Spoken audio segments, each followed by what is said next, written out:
శ్రీమాత్రే నమః. అందరికీ శుభోదయం అండి. అందరూ ఏం చేస్తున్నారు? ఈ పాటికి కొంచెం హడావుడి తగ్గి ఉంటుంది కదా అందరికీ.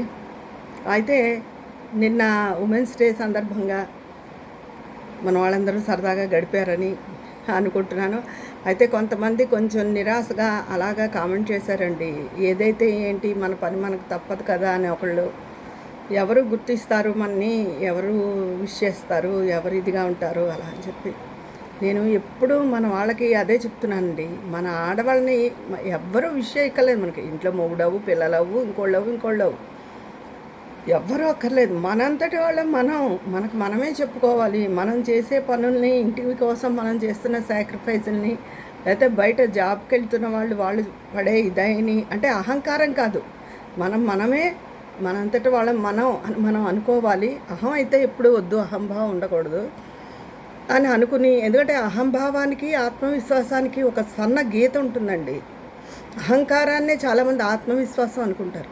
ఆత్మవిశ్వాసం వేరు, సెల్ఫ్ కాన్ఫిడెన్స్ వేరు, అహంకారం వేరు.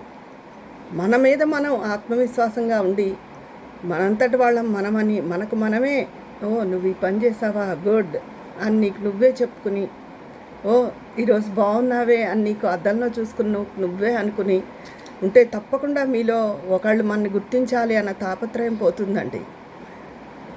అలాగే వాళ్ళకి సంబంధించినవి ఏమైనా వచ్చాయనుకోండి, మనమే విష్ చేసి మనం చక్కగా ఉండడం. కొన్నాళ్ళు పోతే వాళ్ళకే సిగ్గేస్తుంది. ఇదేంటి వీళ్ళకి మనం ఎప్పుడైనా ఏదైనా చెప్పామా, చేసామా అని అనిపిస్తుంది. ఇక రోజు పని తప్పదు కదా అంటే, మరి ఆడవాళ్ళకి పని ఉంటుంది కదండి. కావాలంటే భర్తలు సహకరిస్తే సరదాగా ఏ హోటల్కో వెళ్ళి రావడం అలాంటివి ఏవో చెయ్యాలి.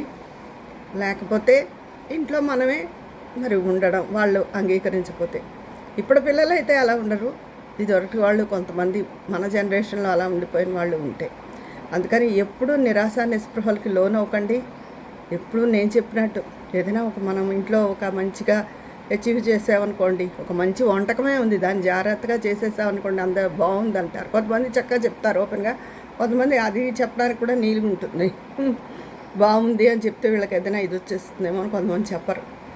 ఏదైనా మీరు తింటారుగా, మీకు తెలుస్తుందిగా, అబ్బా బాగా చేసావు ఈరోజు అనుకోండి.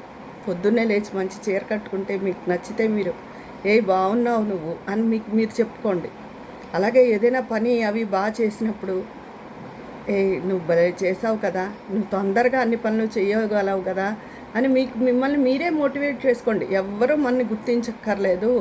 మనంతటి వాళ్ళం మనం. ఎప్పుడు నేను అదే చెప్తున్నాను, దాన్ని ఎప్పుడూ మర్చిపోవద్దు. ఎవరిని పొగడరండి. బయట జనాలకేమో ఈర్ష్య ఉంటుంది, అందుకు పెద్ద పొగడరు. ఇంట్లో జనాలకి రోజు చేసేదే కదా అని వాళ్ళకి అలవాటైపోయి వాళ్ళు ఉండరు. కానీ కొంతమంది అలా ఉండకుండా గుర్తిస్తారనుకోండి. అందరూ అలా ఉంటారని నేను చెప్పను, కానీ ఉండేవాళ్ళు ఉంటారు. వాళ్ళని పట్టుకుని మీరు డిసప్పాయింట్ అవ్వద్దు. మిమ్మల్ని మీరే మోటివేట్ చేసుకోండి, మీకు మీరే సంతోషం తెచ్చుకోండి. మనలోంచి మనమే ఆనందం వెతుక్కోవాలి. అంతకే మనిషి అంతర్ముఖమై ఉండాలి అంటారు. అంటే అంతర్ముఖమై ఉండడం అంటే మౌనంగా ఉంటే మనలో ఉన్న ఏ శక్తులన్నీ బయట వస్తాయి. అందరితో, ఇంట్లో వాళ్ళతో అయినా సరే ఎక్కువ మాట్లాడే వాళ్ళకి, బయట వాళ్ళతో కానీ ఎక్కువ మాట్లాడే వాళ్ళకి లోపల ఉన్న శక్తి బయటపడదు. అందుకని అలా ప్రశాంతంగా కూర్చుంటే మనలో ఏమున్నాయో, ఏ ఇవులు ఉన్నాయో, క్రియేటివిటీ ఉందో, మంచి శక్తి మనలో ఉందో అదంతా చక్కగా బయటకు వస్తుంది. మన మనసు కూడా ప్రశాంతంగా ఉంటుంది. ఈవిడేదో చెప్పేస్తుంది తేలికే అని అనుకుంటారు. నా జీవితంలో కూడా సమస్యలు ఉంటాయండి. సమస్యలు ఉండని మనిషే ఉండడు. అలా మనం అనుకుంటాం. అవతల వాళ్ళు ఎవరినైనా చూసా, వీళ్ళు హ్యాపీగా ఉన్నారు, ఏం సమస్య లేదని. వాళ్ళకుంటాయి. అలాగే మనకుంటాయి. అలాగే నాకు నేను ఈజీగా చెప్పేయట్లేదు ఏది. నేను చాలా జీవితంలో ఫేస్ చేసి రకరకాల మనుషుల్ని ఫేస్ చేశాను నా లైఫ్లో.